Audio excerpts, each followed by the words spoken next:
I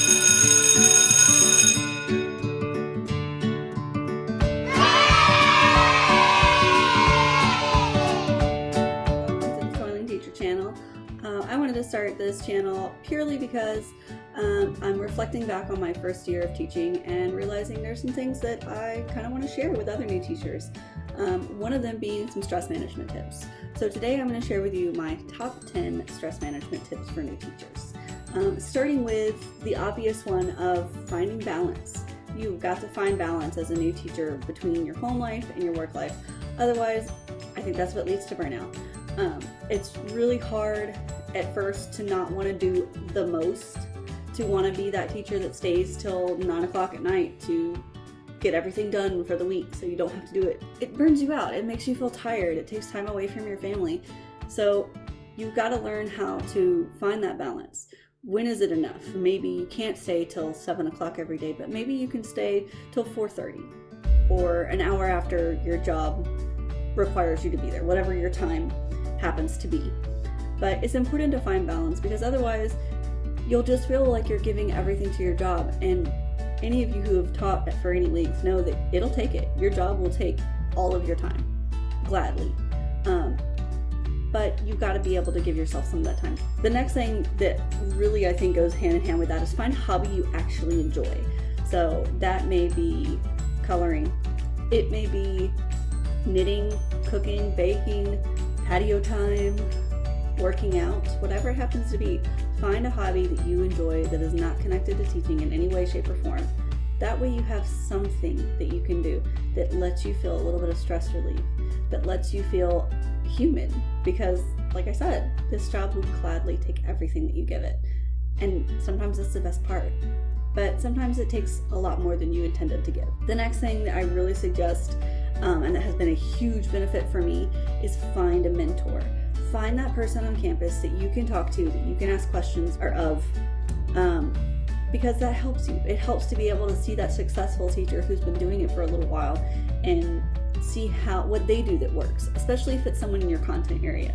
I realize that that's not always possible, but even if it's someone who's not in your content area, how do they manage their classroom? How do they get behavior under control? How do they talk to parents? Just having that person that you can send an email to and say, hey, can you proofread this before I send it to a parent? Those kind of things save your bacon. They make you feel like you have a partner and you have a support system. And I do recommend that it not be an administrator, because you don't necessarily want it to be the person that's evaluating you, because you're asking that person for help to help you be evaluated, as well as help you just in general to your day-to-day. Of course, ask your administrators for help if you need it, but your mentor really should be someone that doesn't have a stake in your evaluation. That way you can feel like you can talk to them honestly. The next thing that I would suggest is let it go. Let it go. When a student has a real bad day and they're mad at you and you have to write them up and things just aren't going your way, let it go. Number one, student behavior. Yes, sometimes it is something you did, but a lot of times it's not. A lot of times it's something's going on, they're in a bad mood, they got a bad grade in a different class, someone's upset at home. You never know. I don't feel like I even need to say it really, but students come to us with all kinds of different situations, and most of the time it's not something that we did that is making them have a bad day. Additionally, you've got to let it go when you don't do something right, when there's a policy that you don't like.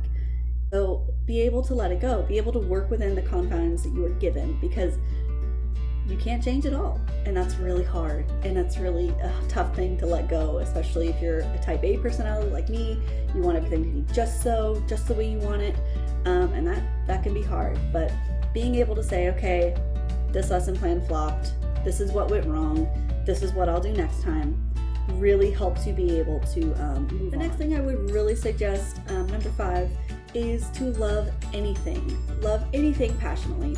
So love your spouse, your mom, your pets, anything you can find to absolutely love with a passion that is not your job. Do it, because you've got to have something outside of work that you feel passionate about, because this job will take everything. It will. It'll take all of the love you want to give it, and you've got to be able to give it to yourself and to those around you, because otherwise you'll feel like a workaholic and sometimes that's a good thing, but sometimes it's not. So I do suggest you find anything at all that you can love. Like any good teacher, you should be reflecting. Reflect on what worked. Reflect on what didn't. Reflect on, hey, this hairstyle choice was not working for me today.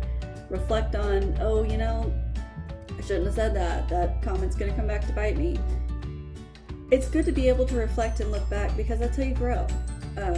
That's part of the reason why I made this blog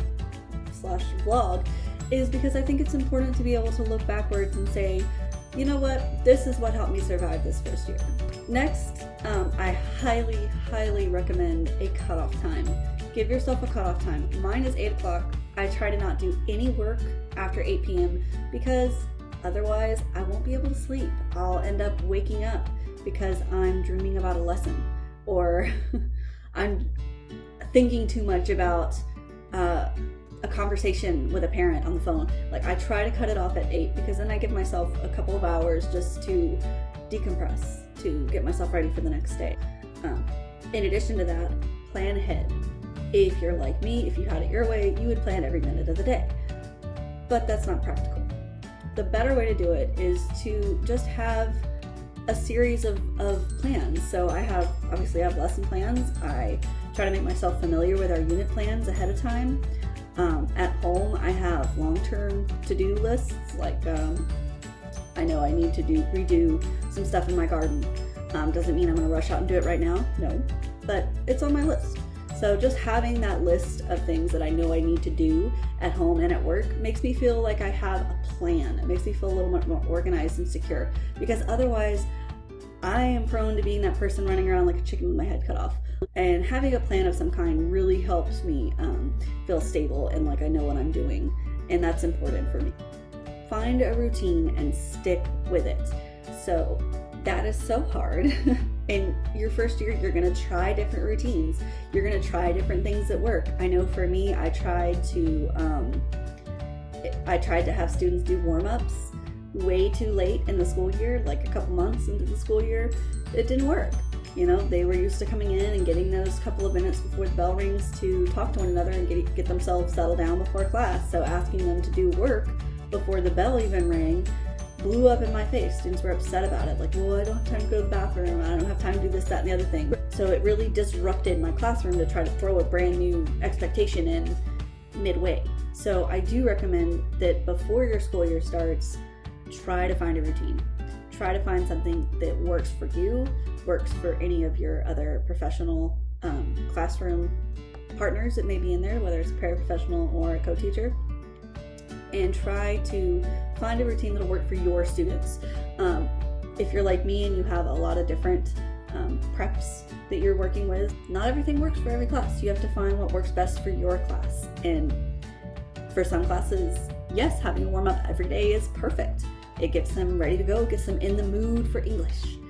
For others, they need those couple of minutes to settle down because otherwise they're going to just try to talk during class. You have to find what works for you. And same goes for at home. So for me, I have a whole nighttime routine.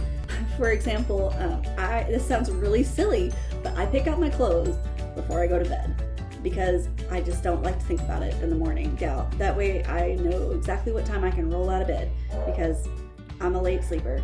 I will sleep as late as possible. So I don't want to waste time in the morning. And lastly, forgive yourself. You're going to make mistakes. Forgive yourself for being new. You're not going to be perfect and no one is expecting you to be.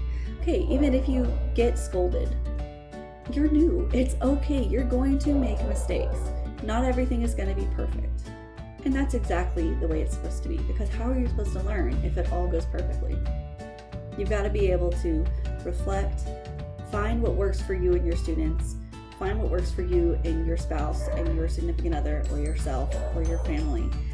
Because otherwise this job will chew you up and spit you out. Teaching will take everything that you give it.